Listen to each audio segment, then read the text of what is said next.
Doing government the lean way. What a novel idea. Welcome to My State of Mind. I am Dan York. Yes, we have some return visits here from gentlemen who know a lot about making sure that you're doing things on an efficient basis. And it intersects, I think, with an initiative that the governor has proposed, an executive order, in fact, to get lean. And I'm not talking about this. There ought to be an executive order on this, but I'm just telling you, this is a good idea. I'll see what our guests who are supporting new legislation that has been proposed will think about that and explain how their ideas interact with the governor's ideas and all of that. How are you? Thanks for tuning in to My State of Mind on this Thursday evening. It is a pleasure to have you aboard. We got lots to do. Let's go to the rundown and find out what's cooking. He's not kidding. Woo! I mean, they upped the ante today. What are you going to do? The Providence ballpark thing is kind of clear now, and it's a big ask, and there's a lot of pushback already. The editorial in the Providence Journal today just caused me to say, yeah, but can we provide the answer? There's an answer for what they're editorializing on. We'll talk about that. I don't know what they're doing in the city of Providence here. I'm sure the streetcar will look pretty, but really? $58 million in federal financing against $100 million of local financing. I'll explain that to you. And this guy's crazy. He's nuts. Kooky nuts. Did you see that? Well, I'll show it to you. State of mind, you know, what you have to say is kind of important too, so we'll get it all done. Yeah, Link is, he's just, he's in this thing. I mean, I just can't stop repeating. Here's a little headline here. Yeah, this is an update. Notice the date, today.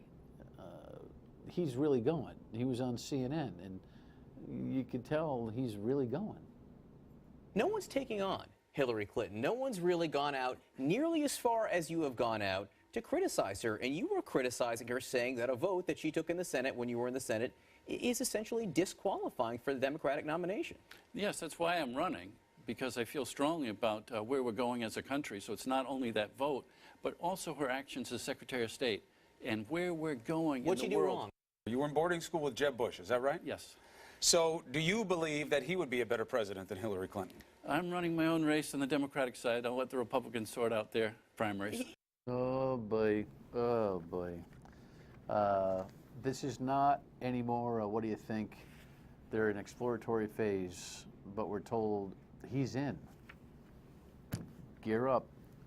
I just wanted you to know. The big ask, yeah, it is kind of a big ask. The Paw Sox deal details came out in a press conference yesterday at the Chamber of Commerce. Owners seek state payments, tax relief. Yeah, the numbers are interesting. $85 million for the stadium, which is $70 million for the ballpark, $10 million for sewage and gas, and $5 million. Well, $10 million for parking and $5 million for gas and piping, redirecting some of the infrastructure. I'm not sure the whole thing works, but here's a summary on Eyewitness News. The 10,000-seat stadium and parking garage could cost $85 million to build, money the team will put up front. But the team is asking the state for $4 million annually from taxpayers over a 30-year lease, or $120 million over the life of the lease. Hopefully we'll find common ground to have this thing happen. We want to build a ballpark in Providence. Governor Gina Raimondo also treading lightly, saying in a statement, "We have very limited resources to invest in economic growth, especially in the face of a large structural deficit." Mayor Jorge Alorza says the stadium will definitely draw hundreds of thousands of spectators annually to the city and has the potential to spur development, which could generate new revenue for the city and state. Hopefully in the near future others will follow suit and say if there's a ballpark down there, I'll do something in that area. If that's true, it confirms what we've said, which is we have a catalytic project here that could produce more jobs and fuel the economy growth. Yeah, Jim Skeffington right there is a smart guy. So is the entire investment group. What they're really, bottom line, asking for is anywhere from $2 to $4 million. $4 million on the high side of the lease-back arrangement that they've got going on. $2 million if their tax revenues generated from operations at the ballpark mitigate into that. You know, there's a lot of economists out there who say this is a no net gain economic project. So the debate will be about this. Do we have $2 to $4 million of state money in our wallets for a morale booster? Do we have that money for a morale booster? I'm not ready to weigh in one way or the other yet. The drawings are wonderful. I think the city would come alive with a ballpark. I don't know that the business model is good enough yet, and I don't know that the ask is accommodating to our financial pressure right now. Gina Raimondo, our governor, will have her first leadership test here to try to get a better deal. I'll tell you one thing, you don't get the deal that you propose. That's not a negotiation, that's a demand. Next item, first and worst, no doubt about it. I saw this editorial in the Providence Journal today, and I thought, good, I'm glad someone else is talking about this because I've been blabbing on about it for years. It is the car tax. Take a look at this graphic that we have, where we got a couple of them, but here's the thing that really says it all. 24 states in this country don't even have a car tax. Rhode Island's average car tax is in the neighborhood of $1,133, if you can believe that. I mean, it is. This is just. I mean, really? Are you kidding me? It is absolutely outrageous. You know, in Massachusetts, where they rank 44, you'd think, well, that's not that much better than Rhode Island. The gap is like $300, $400, $500. All we have to do is duplicate Massachusetts, and I would be fine. In Massachusetts, they don't go through this ridiculous value based on how clean the car should be. See, we have a clean car value that we get taxed on, and if you've been running around beating up your car, it gets taxed at the clean value. You couldn't sell it for that clean value, but it gets taxed at that clean value. That's no good. We got to stop worrying about how the car looks in your driveway and on the road, and we got to just start talking about when you bought it. In Massachusetts, the first year that you are taxed, you're taxed at 90% of the manufactured suggested retail price. So if you have a $20,000 car, you're taxed at 90% at $18,000, okay? That's multiplied by $25 per thousand, and it comes up to, what, $450 or something like that in taxes. And every year it goes down. So year 2, it's 60% of the value. In year 3, it's 25% of the value. In year 4 and beyond, whatever, it's 60, 40, 25, 10, something like that. It's simple. It's clean. It's in Massachusetts. We need to copy it. Now, we're going to need some tax reform in other places in order to make that work. But this is the job for somebody in leadership in the state somewhere. So help me God. Please. The next item is interesting to me. The city of Providence is all excited about a $58 million ask from the federal government. That's where they want, you know, they want that from the feds, but they got a $110 million project on a local basis, and projections are that this 1.6-mile streetcar route will generate so much economic activity over the next 30 years that all the businesses that will arrive and all the taxes that will be derived will pay for this nut. Now look, I'd like to see the city of Providence modernized. I'd like to see it have all the amenities of any major city. But what's wrong with taking a bus and establishing the bus routes around the city? How about a public relations campaign that say it's okay to take the bus? The streetcar is going to be a couple of dollars a pop. The most you're going to get is a mile and a half. And they're up to $150 million of financing on this thing on the come. I don't know about that one. I don't know what this guy was thinking, but he's been planning it for quite some time. Did you catch this? Did you see the headline on this one? People are wondering, oh my God, national security is in trouble because this guy was able to land his gyrocopter. Check this out. Florida postal worker Doug Hughes was carrying 535 letters to Congress to draw attention to what he believes is an urgent need for campaign finance reform. The Federal Aviation Administration says Hughes was not in contact with air traffic controllers and his flight was not authorized. The agency did not say if it had detected his aircraft. No sane person would do what I'm doing. The 61-year-old planned his flight for more than 3 years and spoke about it with the Tampa Bay Times and the Secret Service. On his website, Hughes said he wanted to bring attention to campaign finance reform, not himself, saying, I am just delivering the mail. Yeah, you're freaking out. You know, what if he attacked the Capitol or whatever? There's no room in that sucker for any kind of sizable bomb, so to speak. It's pretty clumsy, but it is pretty cool that he flew it in there. I think the drones or something to really worry about, I think the gyro, we ought to not worry so much about it. He is crazy, though. Your state of mind, you're crazy. I'm crazy. Depends on your state of mind. Email me at stateofmind@myiritv.com. Call and leave a voicemail at 228-1886 or Facebook post or tweet at me at Dan York Show. Don't forget the E. What do we got here tonight? Martha says, Dan, on your state of mind, could you mention just where the parking for the new ballpark in Providence would be? Lots of photos this morning. No mention of parking, not walking from the convention center. So, all right, Martha's not walking from the convention center. I believe that square at the bottom is the garage. Don't worry, Martha. They're looking at $10 million of investment for the garage. Of course, you got the Garrahy garage. You got that. There'll be a garage. But if you're getting ready for game time, get there early and be prepared to leave a little late. I'm walking from the east side somewhere, across that nice bridge, if it ever happens. When we come back, operating lean. It's a good goal for Rhode Island.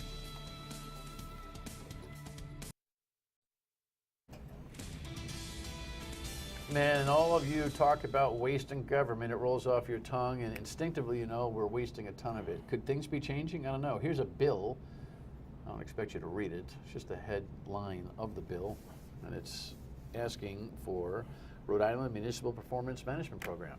Which is a big mouthful. What is a Rhode Island Performance Management Program? Well, my fine guests are going to tell you what it is. Bob, Tony, good to see you again. Thank you very much. Good to be back. Nice to be here. You last visited, help me, I don't even remember. May 14th of last year. May 4th, well, geez, must have been a big day in your life. I looked it up today. And we talked about the concepts of running government more leanly. You guys are about quality control. You live it. You dream it, and now we've got a bill that asks for it when it comes to running towns and cities, correct? Correct. All right, so lay it on me. What are the talking points here? There are three parts to the bill.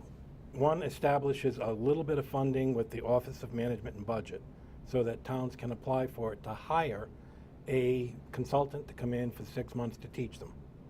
The second part allows them to then invest in any savings they get from these projects would then be applied forward. The second part puts forward that. The third is the part that really interests me the most. Okay. It's establishing the Rhode Island Performance Excellence Program award system. If you want people to really get involved, you have to recognize them. And this is a small competition so that they can have their projects viewed and looked at and determine whose project did the best for their town or city, and they get an award out of that. Well, is it projects or is it overall operational excellence in a community that we should be striving for? Well, you achieve organizational excellence one project at a time. Okay. So you have a project for this, a project for that, depending on where your priorities are for what you want to fix first. Because you can't fix everything all at once. Wouldn't it be nice? You Okay. just can't do it. The first thing that people are going to say when they hear, hire a consultant to add to the bureaucracy, to add to the... But if there's nobody in-house who knows what the heck they're doing, Exactly. right? I think we've shown that. Touche. You're on a roll, pre-show and on-show today. Yeah. Isn't it phenomenal that in government, we're all going to admit that most likely government doesn't know how to be lean? Correct. Oh, yeah. Yeah. And the thing is, they don't have to be lean. Out in the real world, an organization, if they don't satisfy their customers, they're gone. They're out of business. If the government goes over budget, well, we just tax a little more. Many government employees don't even believe they have customers. It's just not part of their focus. So that's one of the whole things in performance management is you look at the satisfaction of the people that you're working with, and how are you serving them? Give me an example of what would be a transition to lean operations on a town level.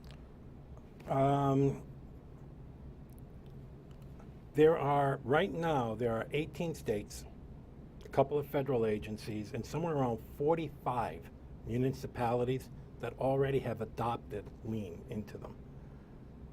They've been posting results that range in the area of 20 to 1 return on investment. So for every dollar they spend on lean. But can you tell me about a service or a Sure. program or something that everyone touches where How it could about be the done roads in differently? Rhode Island? Okay. All of those different roads. Colorado did a lean project on their highways and turned their time to take care of potholes and maintain their roads. They reduced it to the point where they can respond within an hour of being told. And they've been able to do this consistently, and matter of fact, they won a international award for the project that they used there to do that. That's just one example. Anything that the municipalities are doing that's costing tax dollars, you can do better by using lean. Yeah. Essentially, lean takes out the waste. There's what do we say, 80% waste Correct. in the processes that are out there. 80% waste. You know, can have a this- 50% improvement easy. It's like low-hanging fruit. It's such a funny conversation because if it's so damn easy. It sounds it. If you No, no, use no, I the mean, right tools. Just by lean, it's kind of like I like Cheez-Its, obviously. There's the lean ones too. I just make a choice. I'll buy the lean ones. Why doesn't government just run lean instead of high-fat Cheez-Its? I mean, what? You know, it's like anything you do. If you've ever done any carpentry, right? When I do carpentry, I mean, I don't do carpentry for a living. So I can handle a hammer, I can handle a screwdriver. But you know what? A real carpenter can do it that much quicker. He can do it in a snap. Where it takes me all day to do the project, it takes him 5 minutes. Right. That's the difference Yeah, between trying to do it yourself. But we have experts in municipal operations that have been doing it expertly for a long time. And that's the problem. Most state, municipal, county, whatever you want to say, their processes were developed over time. They were developed by somebody who found a way to make this work, and I teach you how to do it, so I teach you my mistakes. And then when someone comes in and says, why do we do it this way? They say, Because that's the way we've always done it. all right. Get it? When we come back, there's a state initiative too. How does this work? Stay with us. If we do this right, we're going to reduce backlogs, we're going to make government more efficient, we're going to be better customer service oriented. You know, Gina Raimondo, in her first 100 days, you can give her any mark you want to, and some of her programs might not be up your alley if you're conservative when it comes to taxation issues, and some of her investment might be speculative on your part. But she gets this, and I got to give her great credit for jumping on to the Lean Initiative. She put an executive order out that says, we are getting lean. She developed a committee that, Bobby, you're on, correct? Yes, I am. She was doing this executive order signing at Viveco, our old friend Carl Wadenston's company. He's been pushing the lean thing. I've done the Viveco tour. And if you ever can if you're a business person, by the way, you can just ask, and Carl will say, come on down and I'll show you what lean operations mean to our company. And when you see tangibly what they used to do to put out their product, and what they do now, literally from, the water bottle's over here. Well, hey, stupid, if you need it over there, maybe it ought to be over there in the first place. You know, that kind of thing is amazing. And it strictly focuses on what the customer will pay for. Anything the customer won't pay for is non-value added. Moving across the room to get the bottle of water, customer's not going to pay for that. Looking for tools when you think you could have a tool in the exact right place where it's supposed to be, right where you need it, speeds it up. It's so funny. We're doing a kitchen remodeling most likely in the house. Then we're still having that conversation going on.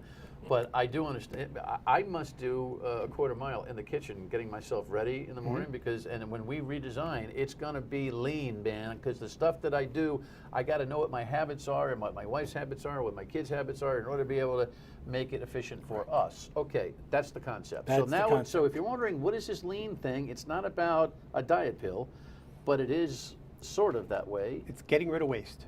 Yep. W-A-S-T-E, not W-A-I-S-T. Good, because all three of us are in trouble at first, right? How does this initiative the governor's doing interact with the bill that you want to put into place? The governor's initiative is focused on state agencies. The first year there'll be 8 state agencies, all of which are very public-facing, have a lot of dealings with the public. We're doing lean initiatives with them. The bill that Representative Morgan has put in allows us to expand this and move it out to the cities and towns so that we can work basically from the top and the bottom and get this all done at the same time. What's your instinct about how much efficiency can be found, how much lean can be found, and how much waste can be disposed of in operations on a municipal level? The theories are out there, the results are out there. There is 80% waste in many of the operations that are there. If you just get rid of half of that, you can easily cut 50% of it out. Every public employee watching this is saying, you're going after my job. Absolutely not. Matter of fact, one of the members of the steering committee for the governor is George Nee, the head of the Rhode Island AFL-CIO. And he is backing this 100% because he knows that we are not looking to eliminate any jobs. We may change a few jobs in what they're actually doing.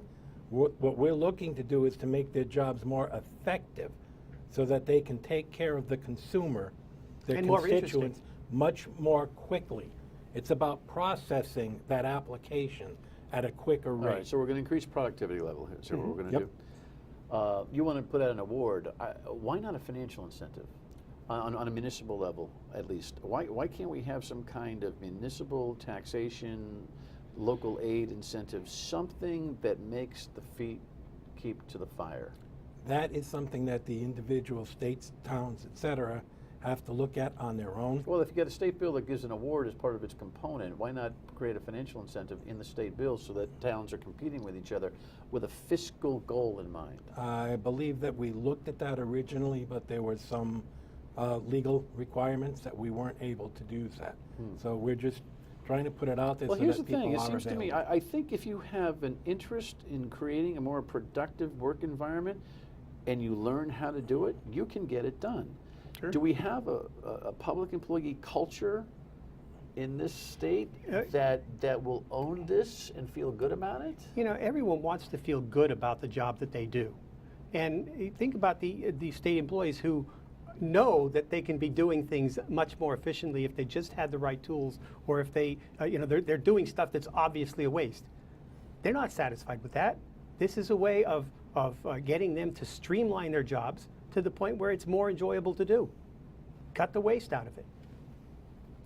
Right now, DEM has been working for over a year with their own lean initiative. We're working with them to help make that larger.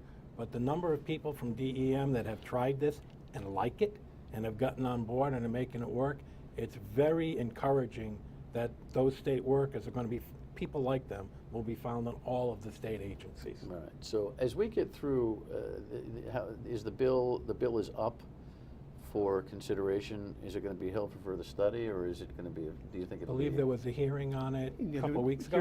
Hearing on a couple of weeks ago. Bob and I were both there. What the schedule is for voting on it and bringing it to the floor, I don't know. Well, the General Assembly is usually behind on initiative. At least the governor has set kind of a course, correct? Yes. And hopefully that'll bleed down. All right, as we progress, we'll come back and we'll talk more about it. You promise? I'd love to. All right. All right, fellas, stay lean. All Okay, right? thank you. Thank you. All right, when we come back, what's up for tomorrow? One more thing. Stay with us. So I said to my guests, listen, come on back when you got some tangible municipal projects that can be leaner. And Tony says, well, why don't you do this? Why don't you ask the state employees who are now under a directive from the governor to send in ideas on how we can run operations and government leaner? Absolutely. Do that on Your State of Mind. Leave a message at 228-1886 or email me at stateofmind@myratv.com. I didn't put up the graphic because it just came to me. Tomorrow night, Turkey doesn't admit it, but the Pope said it, and I think the proof's in the pudding. Armenian genocide will be the theme. We'll see you then.